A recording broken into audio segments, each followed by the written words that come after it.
palavra de hoje, irmãos, fé para entender que Deus sabe o que faz. Precisa de fé para compreender.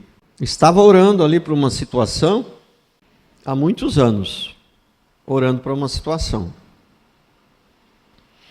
E em todas as vezes que eu orava, a minha oração sempre era essa: Senhor, eu não estou escolhendo A, o B, o C, o Pedro, o Paulo, o João. Eu não estou fazendo uma escolha. Se for assim ou assado, se for essa situação ou essa, eu vou ficar muito feliz. Mas a minha oração é que seja feita a tua vontade, né?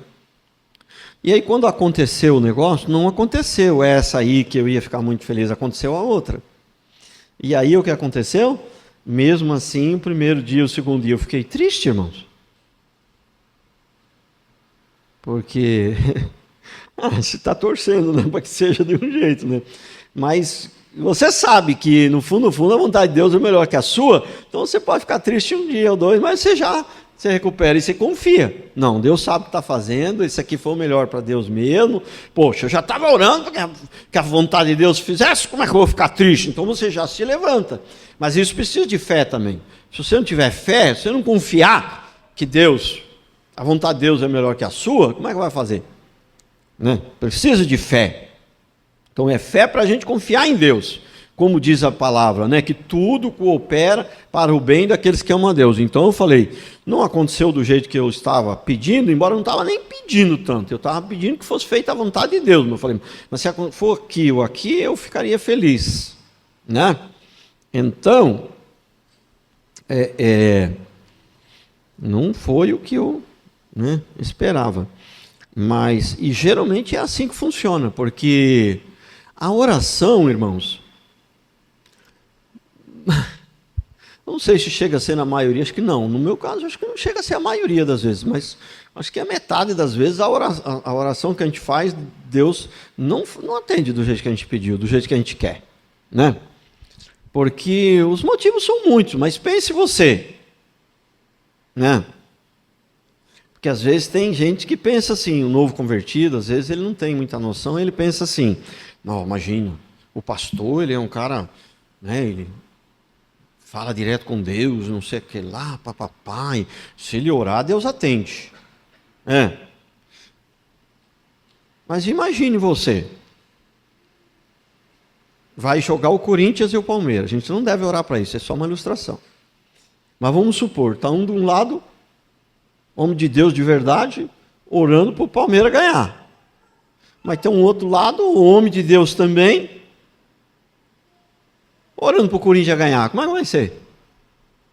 Como é que Deus vai atender os dois? Você prestou atenção? Que muitas vezes você está orando, tem outro orando ao contrário. Né? Muitas vezes você tem um filho, né? Aí você fala assim, você é um homem de Deus, de oração, correto, justo diante de Deus. Aí você ora. Eu queria que o meu filho casasse com a Helena. É pequenininha ainda, ninguém vai entender que é indireta, porque está muito longe ainda. Olha lá, eu estava orando ali, eu queria que a minha filha casasse com a Helena. Você entendeu? Mas aí, você é um homem de Deus, de oração, homem correto, justo diante de Deus. Mas tem um outro homem de Deus, justo diante de Deus, tem um filho também, ele está orando também. Para quê? O filho dele casa com a Helena. Você prestou atenção? Até porque tem coisas que Deus não tem como atender todo mundo. Né? É impossível. Então, e tem, lógico, aquela situação que por mais que você seja homem de Deus, por mais que você esteja fazendo a oração correta, às vezes Deus tem um plano diferente. Né? Do tipo,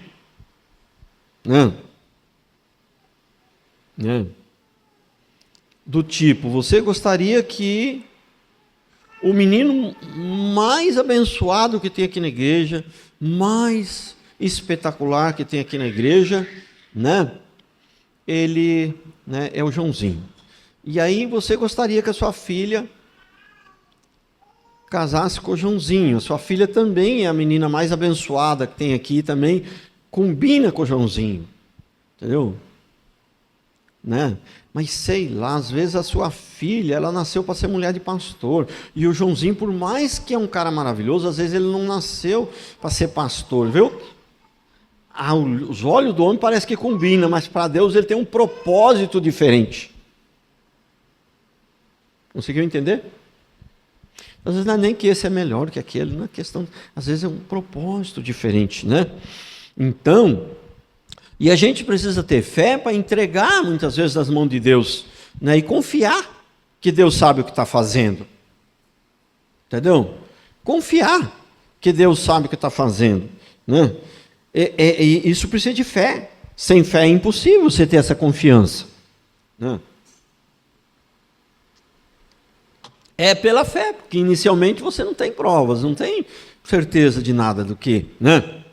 Então, e como eu sempre falo, eu vejo esse mundo aqui como uma grande universidade, entendeu?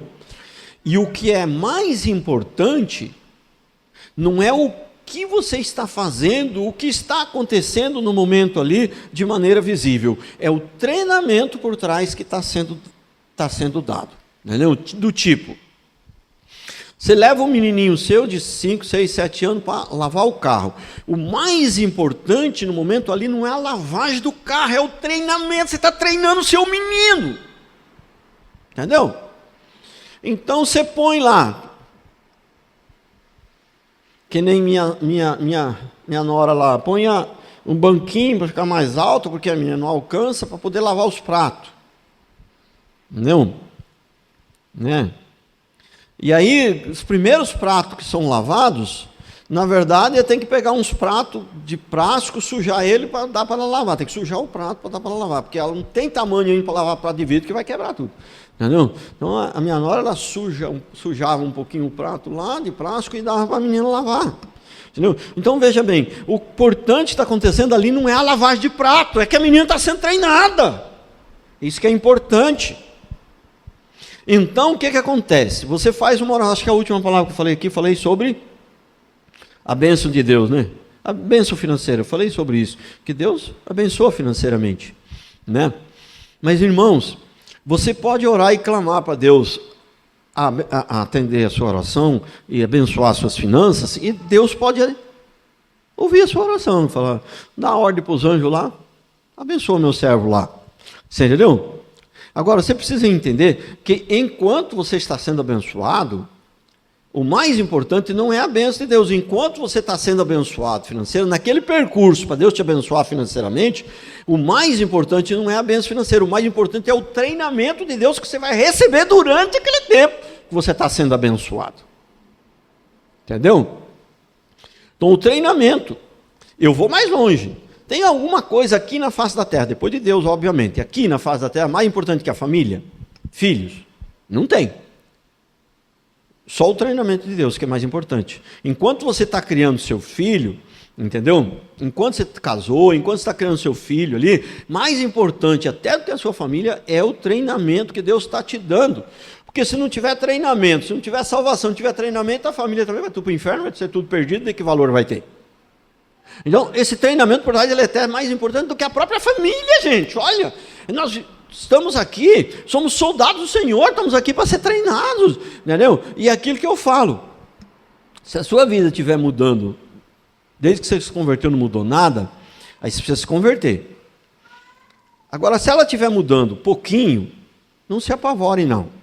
Se esforce para melhorar mais, mas não se apavore não, porque, né, cada um Deus faz de um jeito, né? E se tiver uma mudança pequena, mas ela for constante, no final você vai ver o resultado. Você vai ver que o resultado vai ser grande. Porque a constância que é o mais importante, né? A constância. Tem pessoas que não tem muita constância. Se a igreja acontece, qualquer coisinha que acontece na igreja, já quer sair da igreja e ir para outra. Né? E essas pessoas, elas não prosperam na igreja, elas não avançam, e na vida secular também não. Porque também qualquer probleminha lá no emprego, ela sai, às vezes perde um bom emprego, e depois não consegue mais arrumar outro igual. Saiu por birra, por desequilíbrio ali na hora, entendeu? Né? Entendeu? Então, ela não prospera nem espiritualmente e nem no sentido natural, né? Porque, olha, com raras exceções, por exemplo, as pessoas que uma hora está no emprego, outra hora está no outro, outra hora está no outro, geralmente costuma não ir para frente, né? Lógico que tem exceções, às vezes você precisou sair porque o emprego que apareceu é melhor, né? Aí, de repente, depois aparece um melhor ainda, amém, precisou sair. Eu não estou dizendo que todo mundo que muda de emprego é coisa, mas é muito comum, pessoas que cada hora está no emprego, às vezes é problema de falta de constância, falta de estabilidade, entendeu? E aí o que acontece? Você viu que tem muita gente que vende bala no semáforo, tem gente que vende isso, vende aquilo, ele não é formado em nada. Irmão, eu não tenho essa pesquisa, mas eu vou chutar aqui. Irmãos, 30% a 40% dos trabalhos, dos empregos que existem no Brasil não exige formação nenhuma. Essas pessoas estão ali porque já tiveram um emprego, tiveram outro, e não tiveram paciência, e foram mandadas embora, ou saíram na hora da raiva, entendeu? Depois chega uma hora que ela cansa, não consegue mais, né? E ela não quer abaixar a bola também, não quer se humilhar do patrão. A maioria é gente assim, essas pessoas que vendem na rua, que mendigam, que vendem bala na rua, que trabalham, entendeu? Entendeu? Muitas vezes, aí não muito, eu acho, mas algumas vezes as pessoas que trabalham também assim, por conta própria, né? Aí não estou dizendo que chega a ser aí, eu acho que não chega a ser a maioria, acho que é uma minoria, mas tem muita gente que trabalha por conta própria, né? Porque os motivos são muitos. Alguns trabalham por conta própria porque apareceu uma oportunidade e ganha mais, né? Outro porque, né? Os motivos são muitos, mas tem uma parcelinha aí que trabalha por conta própria porque não se submete a patrão. Tem ou não tem? Tem. Não se submete, não tem paciência, não tem estabilidade, não tem qualquer coisa, já quer brigar, já quer sair, ou já fica embirrado, entendeu? Né? Então eu falo para vocês, não prospera nem espiritualmente e nem e é meio difícil prosperar também até no sentido natural se a pessoa não tiver estabilidade. Então, estabilidade, na igreja é estabilidade, entendeu? Estabilidade, né? Pessoas que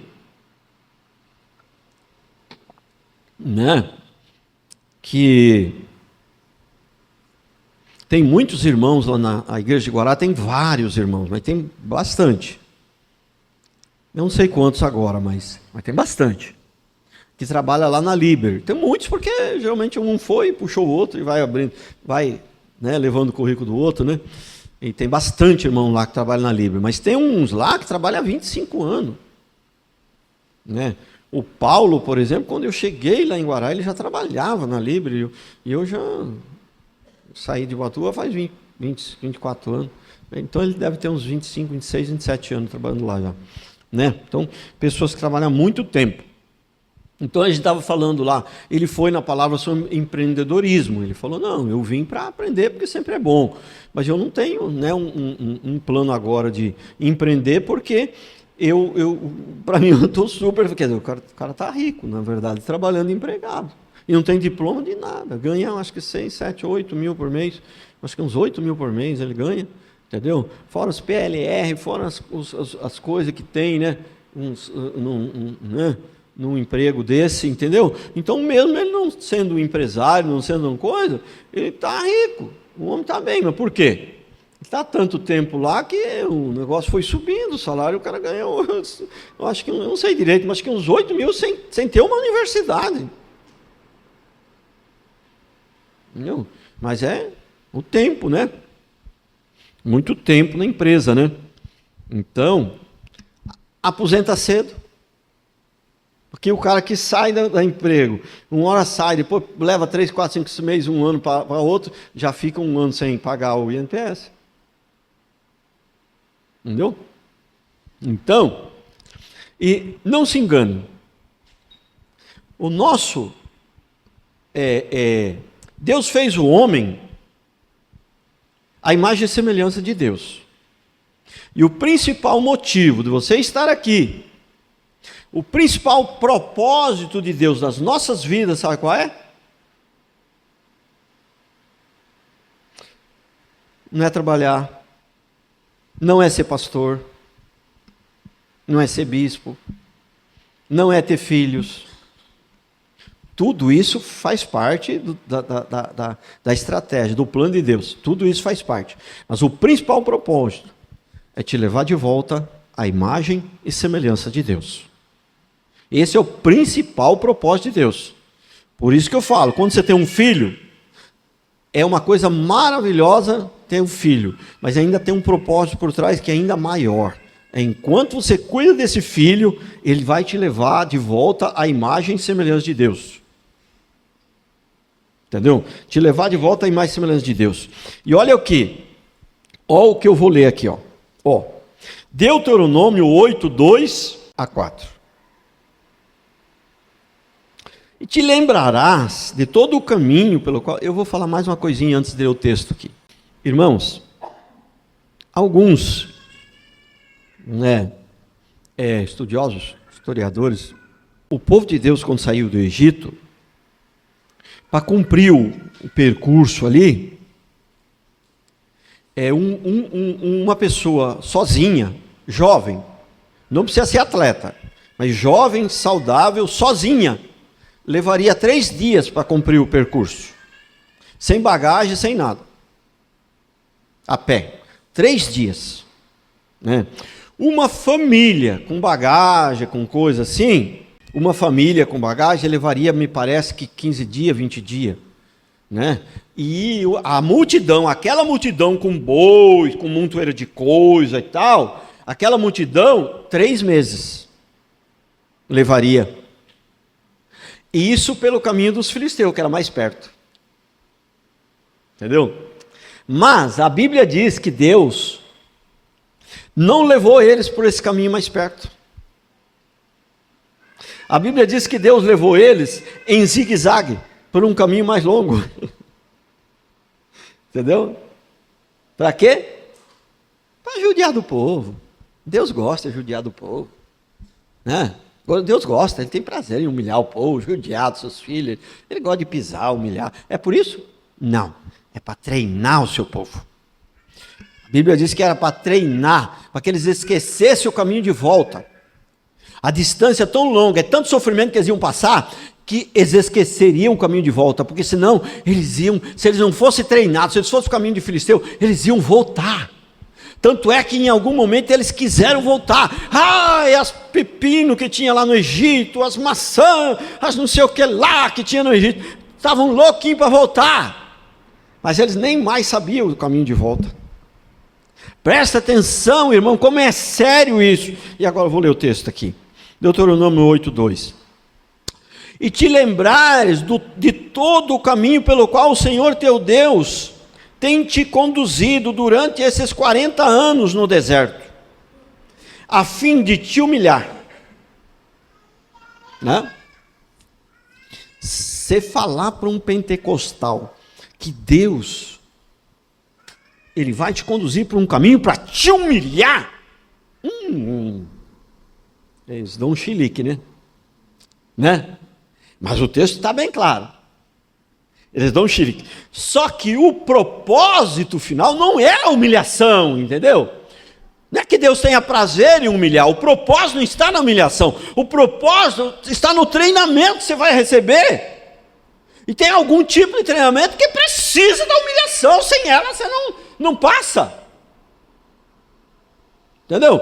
Então, e te lembrarás de todo o caminho pelo qual o Senhor teu Deus tem te conduzido durante esses 40 anos no deserto, a fim de te humilhar e te provar, para saber o que estava no teu coração, se guardarias ou não os seus mandamentos.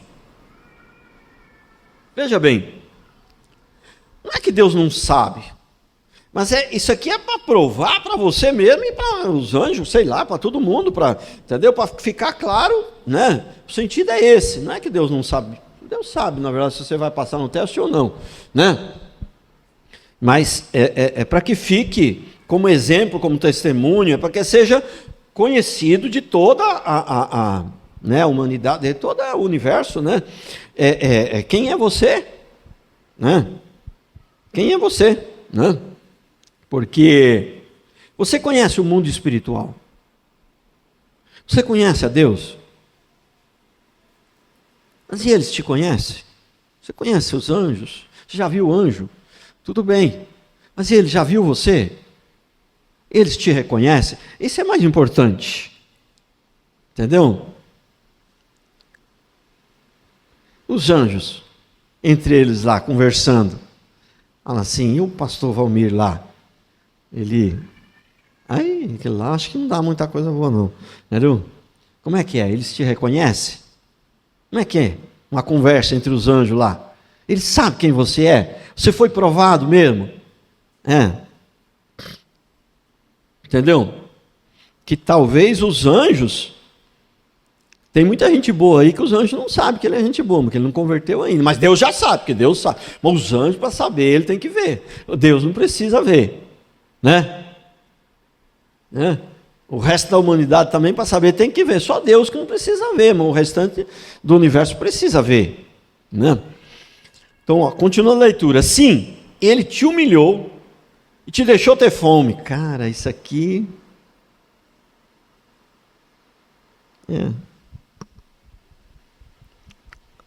Irmãos, mas não tem um texto lá que fala que Deus, não fiquei ansiosos porque Ele vai dar o que você precisa?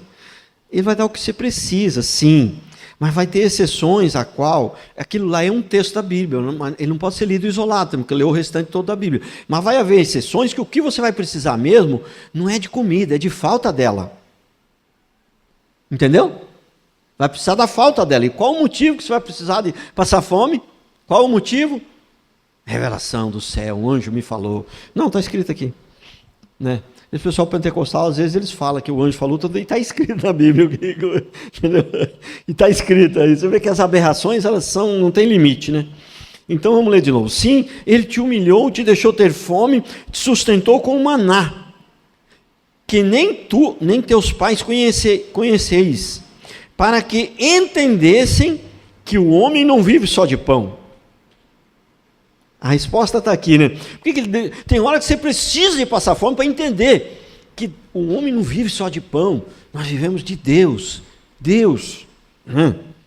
Mas de tudo o que sai da boca do Senhor, disso vive o homem. Nesses 40 anos, tuas roupas não envelheceram, nem teu pé inchou. Que coisa! 40 anos, as roupas não envelheceram, eles não precisavam comprar roupa. Como é que eles iam comprar roupa no deserto, hein? Né? Irmãos, um aprendizado muito grande aqui que eu quero falar para vocês. É verdade que um homem de Deus, uma mulher de Deus, que é íntegro diante de Deus, tem mais chance de Deus ouvir a oração dele do que de outro? Lógico. Tem um salmo lá que fala... que se eu tivesse em pecado, o Senhor não teria me ouvido. Ali, lógico, está falando daquele pecado mais grave e na prática do pecado. Né? Deus não teria ouvido. Porque se qualquer pecadinho Deus não ouvir, Ele não vai ouvir ninguém. Né? Na verdade, é aquela pessoa que vive pecado, não se arrepende. Né? Se eu tivesse em pecado, Deus não me teria ouvido. Então, é verdade que Deus atende mais a oração de quem é mais fiel a Deus? É verdade, isso está muito na Bíblia. Né? Mas aquela ideia, assim, dos pentecostais, entendeu? Que Deus atendeu a oração, porque aquele cara ali, ele fala direto com Deus, ele tem um telefone vermelho, ele tem uma amizade com Deus, uma coisa... Não é assim, não. Né? Muitas vezes, acho que até na maioria das vezes, entendeu? Né? Deus, ele atende mais a oração de uma pessoa, não é de uma pessoa. Às vezes ele atende a oração, não é nem por causa de quem está orando, é por causa da necessidade. Entendeu? Tem situações que tem outra maneira de resolver, então Deus deixa para resolver de outra maneira. Tem situações que não existe outra maneira. A única maneira é o milagre. Aí Deus vai fazer o milagre, independente de quem está orando. Entendeu? Você viu que, por exemplo, não tinha outra opção. Se eles tivessem que comprar roupa no deserto, como é que eles iam fazer? Não tinha opção, não tinha outra opção. A única opção era essa, era a roupa aguentar até o final, aguentar os 40 anos, o sapato aguentar 40 anos. Já pensou um sapato aguentar 40? Que fábrica de sapato boa é essa, hein? Sapato aguentar 40 anos. Né? Eu comprei um que nem faz muito tempo, acho que não tem nem um ano. É Ferracini. Sapato bom, entendeu? Estava tudo descosturando, já não ia dar mais para usar. Entendeu? Mas, definitivamente, irmãos, se existe uma coisa que eu não sou, é munheca. Mas tem uma coisa que eu não sou também, eu não gosto de jogar dinheiro fora.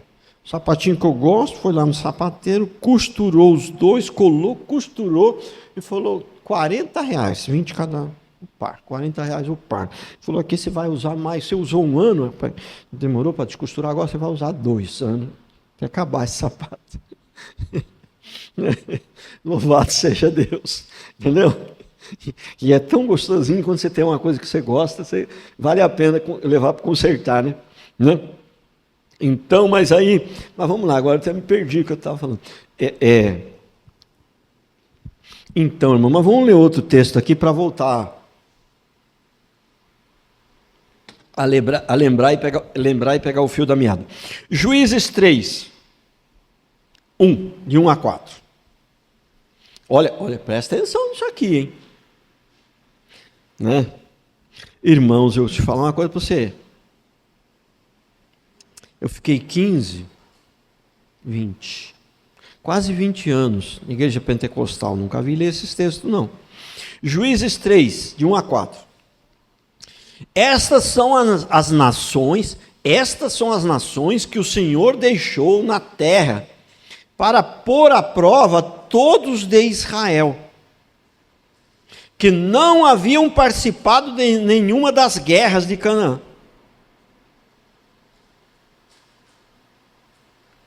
Ele fez isso para que as gerações dos israelitas que não haviam participado das guerras anteriores pudessem ser treinados para o combate.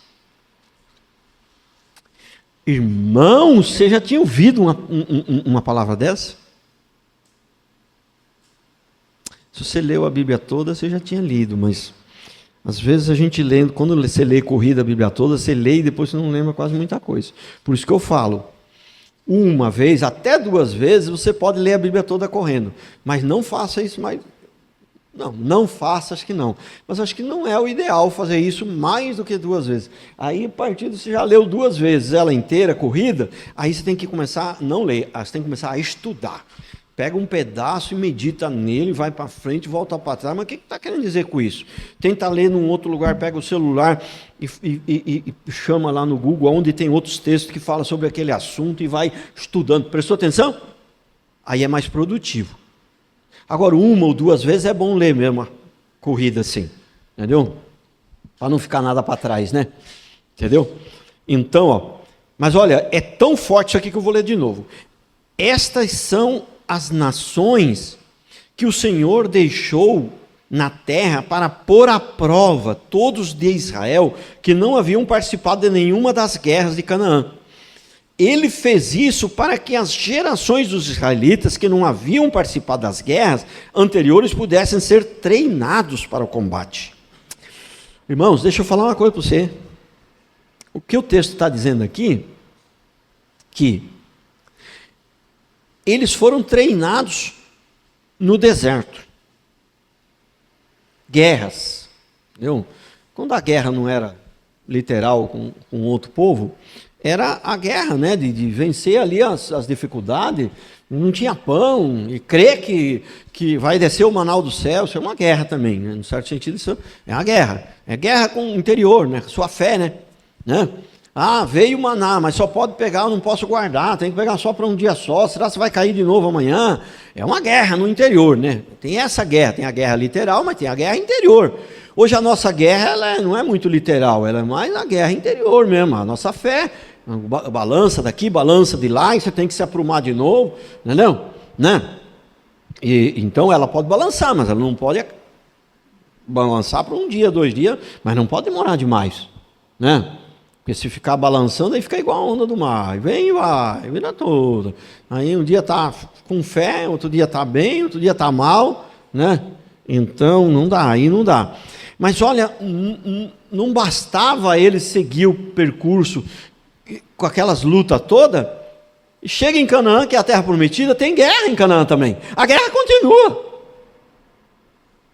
Pessoal, a terra prometida, que era maravilhosa, Deus deixou um povinho lá para ter umas guerrinhas de vez em quando ali também, porque tinha gente ali que não estava acostumado com a guerra, entendeu?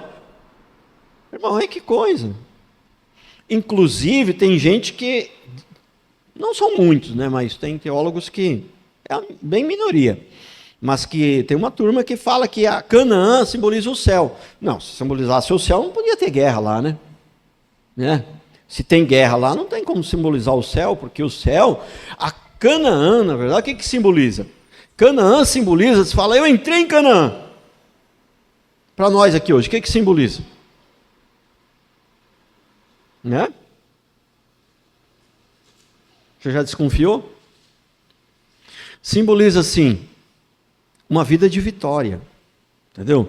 Mas não significa que não vai ter guerra, que não vai ter dificuldade. Mas você já é um cara treinado, um cara que não é qualquer coisinha que vai te abalar. Esse aí já entrou em Canaã.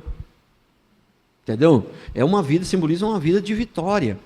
Entendeu? Porque tem pessoas que já são cristãos, que nasceu de novo. Se morrer, ele não vai para o inferno. Mas ele vive quase como se não fosse um vencedor. Ele é um cristão, ele é um vencedor, mas vive quase como se fosse um derrotado, né? É igual aquela história, né? Que o pastor falou uma vez, nunca esqueci. Ele falou assim, os pentecostais, entendeu? Muitas vezes, eles falam uma mentira, não estou dizendo que tudo que o pentecostal fala é mentira, viu, irmãos? Né? Muitas coisas certas, né? Mas os pentecostais, eles falam uma mentira com tanto fervor que parece uma verdade. E às vezes o reformado, ele fala a verdade, mas com tanta falta de fervor, que ele fala uma verdade que parece mentira. Entendeu o trocadilho? Entendeu? Difícil não, né? Entendeu? Não, a pessoa fala uma mentira com tanto fervor, que a pessoa acredita que é verdade. E o outro fala uma verdade, mas ele não demonstra tanto fervor, o pessoal fica, será mesmo se isso aí é verdade? Não. Então, eu falo uma coisa para vocês, né? Eu vejo, assim, pastores que parecem homens de Deus, que pregam tão bem, que eu falo, puxa, esse homem sabe muito mais do que eu, né? E sabe muito mais do que eu, né? E, puxa, se eu soubesse igual a ele, seria tão bom. Que sabedoria que tem esse homem.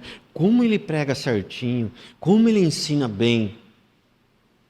Tem até um que eu gosto bastante, que eu assisto bastante, que é assim, mas falta fervor. Entendeu? Falta fervor, entendeu? Não sei se dá um gritinho de vez em quando, porque tem gente que não nasceu assim para isso, e não é do perfil dele, né? Ele é mais calmo e tal, mas não precisa gritar para você sentir fervor. Eu já vi pastor que não grita, porque eu geralmente falo um pouco mais alto, é o meu jeito.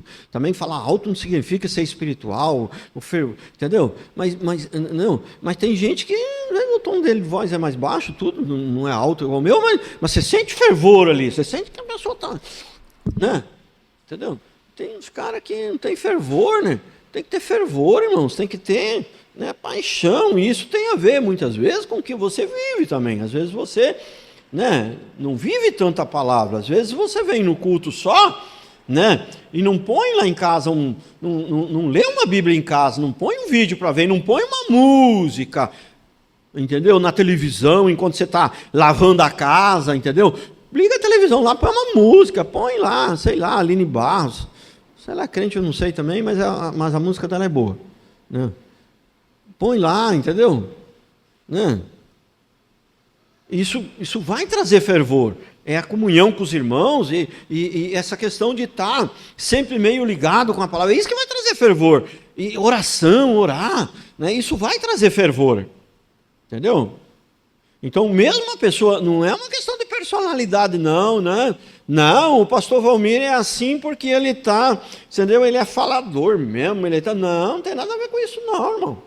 Tem nada a ver com isso não. Entendeu?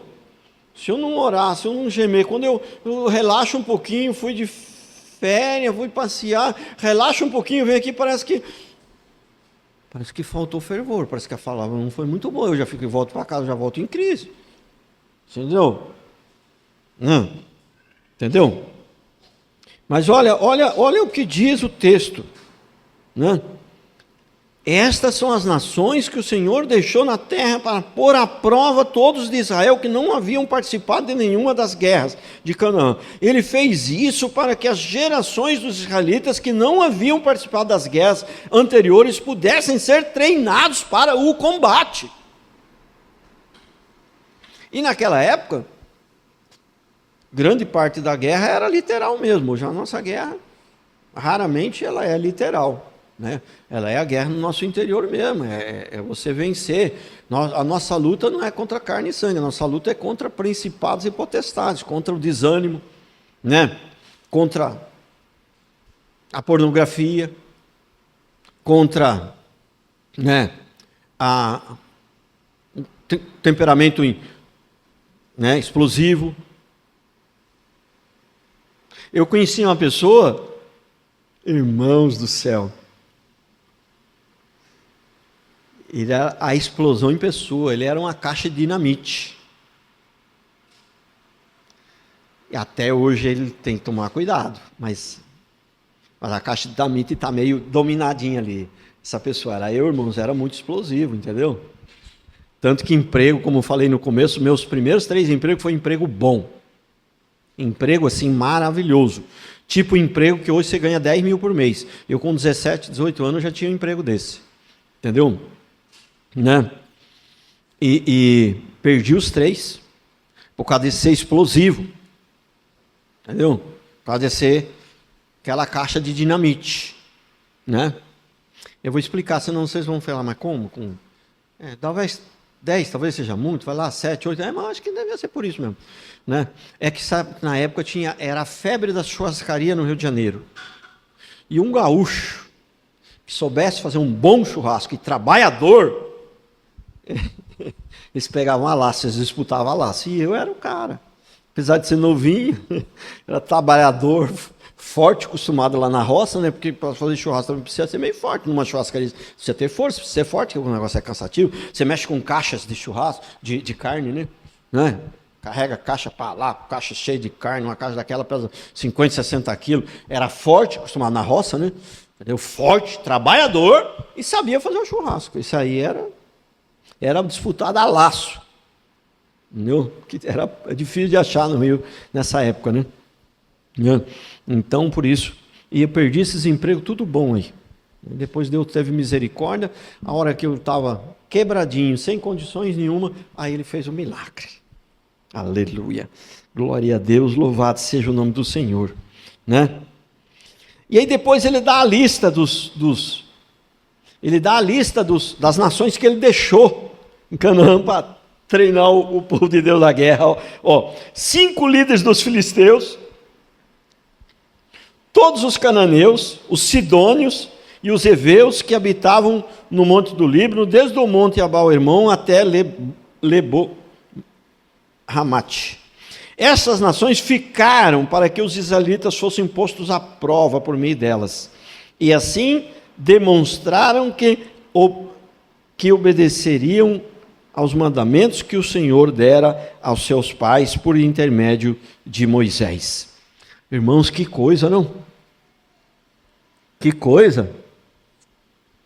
Mas os pentecostais não lêem um texto desse. Mas se eles lerem, o que eles vão falar? O que eles vão explicar do texto? E vão explicar que isso aqui era passado.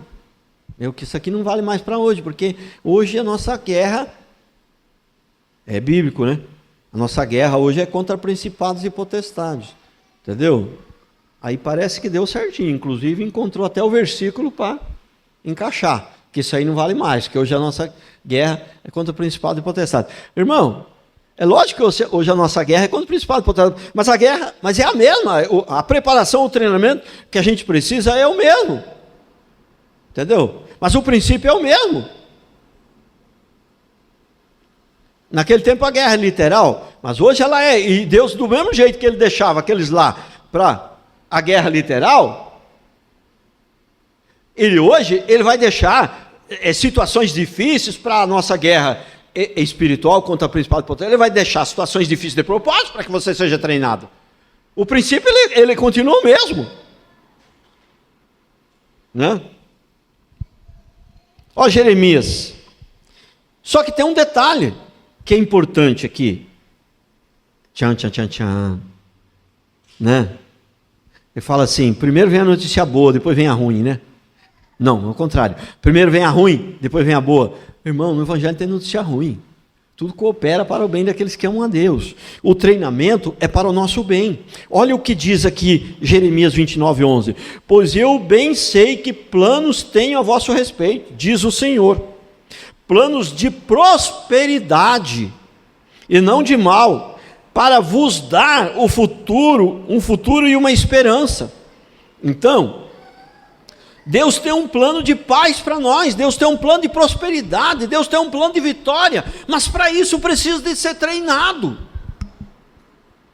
O pai tem um plano de dar um carro para o filho, mas para isso ele precisa treinar ele, ensinar ele a dirigir. Quando ele fizer 18 anos tem que tirar a carta, antes disso não pode dar o carro para ele, senão ele se mata. Senão ele se mata. Entendeu? Então o plano que Deus tem para nós é um plano de paz. O plano que Deus tem para nós é um plano de vitória, é um plano de prosperidade. Mas nós estamos sendo treinados para isso. Ele tem que trabalhar nas nossas vidas, mudar a nossa vida. A minha vida, de 31 anos para cá, que faz 31 que eu me converti, entendeu? A mudança é muito grande. Tem muita coisa para mudar ainda, tem muito. Se vivesse 200 anos, é um negócio, sabe o que é? Quanto mais você muda, você vai enxergar. E aí parece que piora, mas não é. Não. Fala, poxa, mas né? É que você começa a enxergar mais. E tinha coisa que você não via antes. Você achou, pô, agora eu venci tudo agora. Aí você começa a enxergar mais. Né? Entendeu? É igual aquela história que eu sempre falo, né? Lá em casa tem uma janela lá que, irmãos, ela é terrível, aquela janela. Terrível. Porque o sol bate de manhãzinha. Eu não sei o que tem um sol de manhã, sabe? Não sei o que tem. Porque se olha a janela assim, limpinha. É vidro, né? Toda janela é vidro, né? Você olha assim, limpinha, né? Mas é só bater o sol de manhã assim, que você vê a sujeira. Rapaz, é um terror. Tudo sujo, parece tudo riscado, entendeu? E quando não bateu o sol ali, você não via nada, você não vê nada no vidro.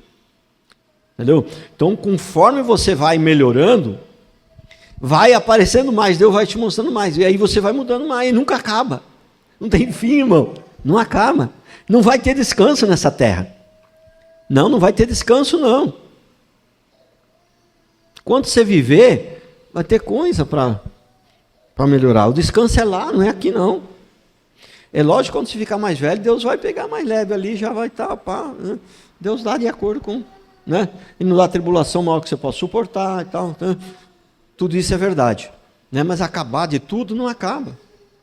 Não acaba.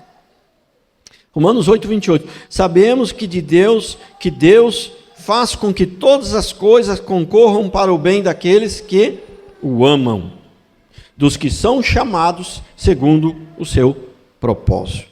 Então, ó, aqui, ó. Todas as coisas cooperam para o bem de todos, como muitos interpretam, né?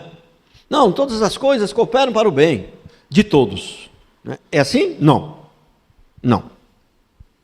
Todas as coisas cooperam para o bem daqueles que o amam e são chamados segundo o seu propósito.